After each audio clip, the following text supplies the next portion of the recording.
YCP నాయకుడు ముదునూరి మురళీకృష్ణంరాజు తండ్రి రామరాజుపై నెల 1వ తేదీన కేసు పెట్టిన వ్యవహారంపై ప్రతిపాడు నియోజకవర్గంలో అధికార ప్రతిపక్ష నేతల మధ్య మాటల యుద్ధం జరుగుతోంది. టీడీపీ నాయకుడు సత్యంశెట్టి సీతబాబు మీడియా సమావేశంలో మాట్లాడిన తీరుపై వైసీపీ నాయకులు మురళీకృష్ణరాజు తన నివాసంలో నిర్వహించిన మీడియా సమావేశంలో తీవ్ర స్థాయిలో ధ్వజమెత్తారు. నా తండ్రిపై అక్రమ కేసు పెట్టారన్న బాధలో నేను ఉంటే పిచ్చి ప్రేలాపనలు పేలుతున్న సీతబాబుపై విరుచుకుపడ్డారు. నేను నిన్ను మృగం అన్నాను, కానీ అంతకు మించి ఉరికి పంది కుక్క కంటే దారుణమైన స్థితిలో ఉండి మెంటలున్న వ్యక్తిలాగా మాట్లాడుతున్నావన్నారు. ఇప్పుడు జరుగుతున్న వ్యవహారంలో నీ అత్యుత్సాహం ఏంటని ఫైర్ అయ్యారు. నేను ధర్మవరం సొసైటీలో అవినీతి చేశానన్న నీ మాటలకు కట్టుబడి రాచపల్లి శివాలయంలో ప్రమాణం చేయడానికి శనివారం ఉదయం 10 గంటలకు వస్తున్నాను. నువ్వు కూడా దమ్ముంటే వచ్చి ప్రమాణం చేయంటూ సవాల్ విసిరారు. నా పక్కన కూర్చోవడానికి కూడా అర్హత లేని దాంట్లో కుటుంబ సభ్యులను పక్కన పెట్టి నీచ రాజకీయాలు ఏంట్రా అంటూ మండిపడ్డారు. నీ వెనకున్న నాయకురాలకు చెప్పు, నీకు చేస్తున్న ప్రతి అవినీతి పనిని ఎండగట్టడానికి సిద్ధంగా ఉన్నాను. ఇకపై నిత్యం నిన్ను వెంటాడతానని, నేను ఎట్టి పరిస్థితుల్లో వదిలే ప్రసక్తి లేదని బహిరంగ సవాల్ విసిరారు. 1వ తారీఖు దగ్గర నుంచి ఇక్కడ జరుగుతున్నటువంటి పరిణామాలన్నీ కూడా మీకు తెలుసు. మా మీద ఏదైనటువంటి కక్ష సాధింపు కేసులు పెట్టుకున్నా కూడా బాధపడకపోదాం. మాకు వయసు ఉంది, ఓపికగా తిరుగుతాం. మీరు జైల్లో పెట్టినా కూడా మేము బరాయిస్తాం. కానీ రేపో మాపో అన్న వ్యక్తి మా ఫాదర్ని చిన్న పిల్లోడి కింద చూసుకుంటున్నాం. మా తండ్రిని ఆయన మీద అక్రమంగా కేసు పెట్టారని ఆవేదన చెంది ఎవరైతే కేసుకి మూల కారణమో వారి మీద మేము అనేక రకాలుగా కూడా ఇబ్బంది పడిన పరిస్థితి మీ అందరికీ కూడా తెలుసు. ఇందులో ఒక వ్యక్తి మయంగా దూరి ఒక సత్యంశెట్టి సీతబాబు, అతన్ని నిన్న నేను ఒక మూర్ఖుడు దుర్మార్గుడు అని చెప్పాను. కానీ అతను ఒక పందికట హీనమైనటువంటి దరిద్రుడు. ఎందుకంటే అతనికి 60 ఏళ్ళు వచ్చినా కూడా మెంటల్ వచ్చిన వాళ్ళలాగా దీనికి సంబంధం లేకుండా ఎవడో పక్కన దాట్లా అని చెప్పి ఆడు పొడుగు అని చెప్పాడు. ఆడిని యాళ్ళు తీసాడు. నా మీద ఓడిపోయినటువంటి మేము ఒక వార్డు నెంబర్ కింద పెడితే ఆడి మీద ఓడిపోయిన మళ్ళీ పక్కన కూర్చోబెట్టాడు. ఏంటి నీకు నీచం? ఎందుకు నీకు సంబంధం? నీకు ఏం సంబంధం అని అడుగుతా ఉన్నాను. మేము బాధల్లో ఉన్నాం, మేము ఆవేదన చెందుతున్నాం. పార్టీ తరఫున మాకు జరిగినటువంటి నష్టాలనే కూడా మీ అందరికీ కూడా మీ ద్వారా ప్రజానీకానికి తెలియజేద్దామని మేము అనేక రకాలుగా మీ అందరి దగ్గర ఆవేదన చెందుతుంటే, అది నీకు సంబంధం ఏంటి? నువ్వేం మాట్లాడుతున్నావు? దాంట్లో నన్ను తీసుకొచ్చారా? నువ్వు అన్నం తింటున్నావా, గడ్డి తింటున్నావా, పందివా, కుక్కవా? నువ్వు తెలుసుకో. నాకు దాంట్లో ఏంటి? ఆ సావిడి దగ్గరికి వెళ్ళి నేను చిన్నప్పుడు వెళ్ళేవాడిని. తర్వాత నేను రాజకీయాల్లోకి అడిగెట్టిన తర్వాత ఆ ముఖం చూడలేదు. నేను అవతల పక్క కాపుల్లో జోగుల నోకరాజు గారి వర్గం తరపున నెగ్గినట్టు వ్యక్తిని. పక్క ఊరినిది, సిగ్గులేదా మాట్లాడడానికి? గడ్డిగా తింటున్నావా? నువ్వు పందివా, కుక్కవా? ఏటి నీ బతికేటి? నీ బతికేటి అంటాను.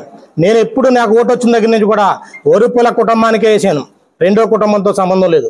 ఒరుపుల కుటుంబం వైఎస్ఆర్ కాంగ్రెస్ పార్టీలో ఉన్నాం.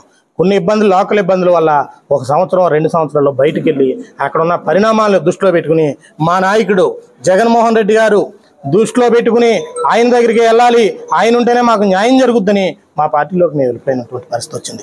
ఆఖరి రోజు దాకా ఉంటున్నాం. ఆఖరి రోజు పరిణామాలు నీకు తెలియవా? నీకైనా బుర్ర పాడైందా? ఆఖరి రోజు ఒరుపుల రాజా చనిపోయినట్టు వ్యక్తులను ఎప్పుడు జాయిన్ చేసుకుందావుడి? ఎప్పుడు ఇండైరెక్ట్గా కానీ పరోక్షంగా కానీ ప్రత్యక్షంగా కానీ ఎప్పుడు వాళ్ళు కలయిక చేశారు. ఆ రోజు మనస్తాపం చెంది వెళ్ళిపోయాని చెప్పాను. నీకు ఏటి నీ హీనమైన బతుకు? నువ్వు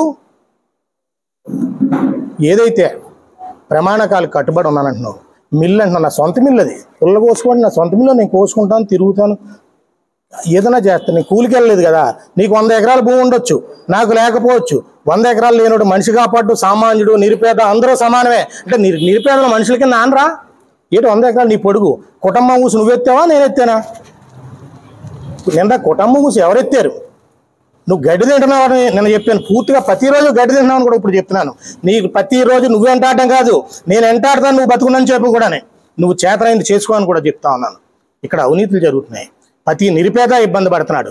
ఒక ట్రాక్టర్ మట్టి కావాలితే మీకు ఓట్లు వేసినందుకు ప్రతి దానికి కూడా పందికొక్కుల్లా తిని 150 రూపాయలు వసూలు చేస్తున్నారు. ఎక్కడ తెచ్చుకుంటాడు నిరుపేద? మేము ప్రజల పక్షాన్ని పోరాడతాం, ప్రజల తరపున నిలబడతాం. కేసులు పెట్టు, నీ ఇష్టం చేసుకో. జైల్లో ఉంటాను, యాంటిసిపేటిక్ కూడా వెళ్ళను. నీకు దమ్ముంటే నా పెట్టు, ఎన్ని రోజులు నేను లోపల ఉంటాను. అంతే తప్ప ఇలాంటి పనికిమాలినతోటి తిట్టించడం ఇది నీకు మంచి పని కాదని కూడా మీకు అధినాయకులకు చెప్తా ఉన్నాం. నీకేమో ఉంటే నేను రేపు 10 గంటలకి నువ్వు చెప్పిన అన్నాటుల మీద కూడా రాచపల్లి శివాలయంలో తలక స్నానం చేసి ఒత్తిలిగిస్తాను. నేను సొసైటీ అంటున్నావు. సొసైటీలో నేను దిగిపోయి 13 ఏళ్ళు అవుతుంది. మంచి సొసైటీగా మళ్ళీ ఇంకో వ్యక్తిని నెగ్గించి బయటకు వచ్చినటువంటి వ్యక్తిని నేను 2012లో దిగిపోయాను. నువ్వు దాంట్లో గురించి చెప్పినావు. నీ పక్కన కూర్చున్నావు, నా మీద ఓడిపోయాడు. నా మీద కాదు, నేను ఎవరినో పెడతాడు మీద ఓడిపోయాడు. నా మనిషి మీద ఓడిపోయినాడు. అడిగి ఆ చరిత్రకి నా చరిత్రకి చెప్తావుటి. నీకైనా మెంటలా అని అడుగుతా ఉన్నాను. మేము ఆవేదనలో ఉన్నాం, మేము అన్ని రకాల బాధల్లో ఉన్నాం, మీరు పెట్టినటువంటి బాధలకు మనస్తాపం చెంది ఉన్నాం.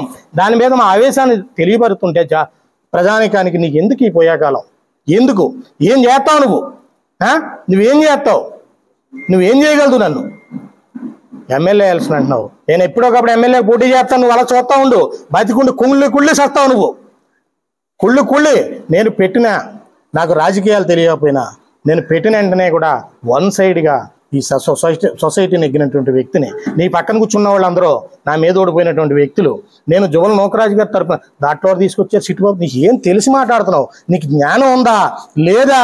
మేమేదో బాధల్లో ఉంటే ఎందుకు నువ్వు ఎవరిని ముప్పి పొందడానికి? ఆల్రెడీ నీకు సొసైటీ ఇచ్చారు, ఏదో మూలంలో గడ్డిగరిసి తెచ్చుకున్నావు.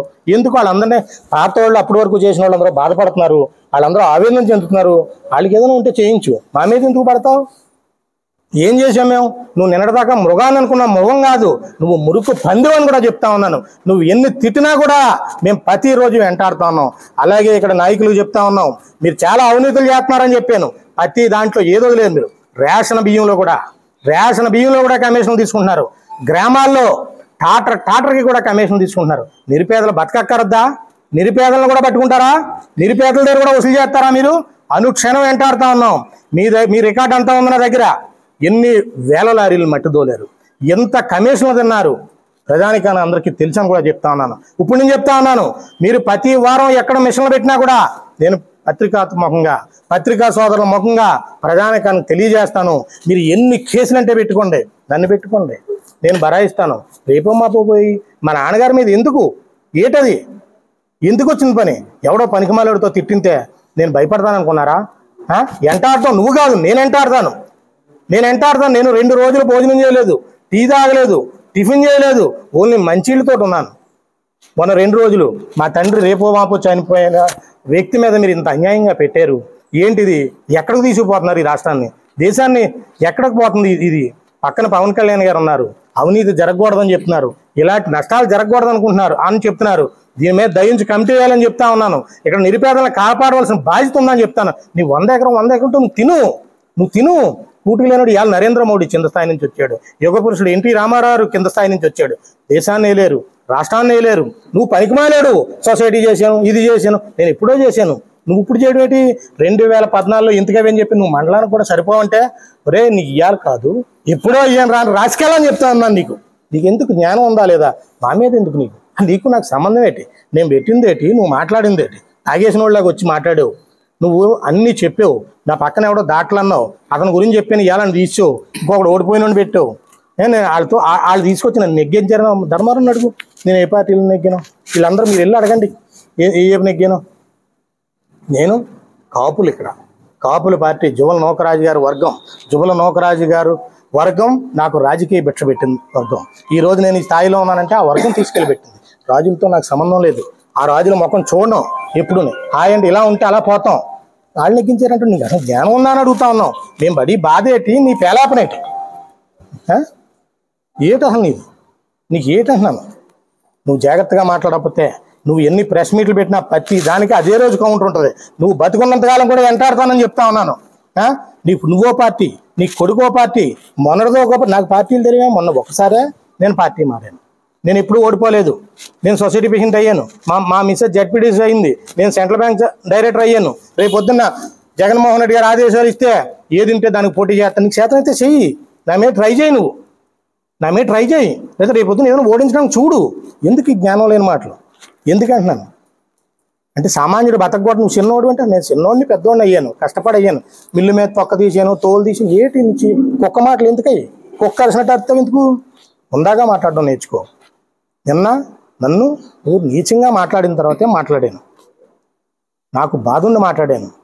నువ్వు గౌరవంగా మాట్లాడకపోతే ప్రతిరోజు కూడా నిన్ను వెంటాడతాను. నేను బతుకున్నంతసేపు నిన్ను వెంటాడుతూ ఉంటాను.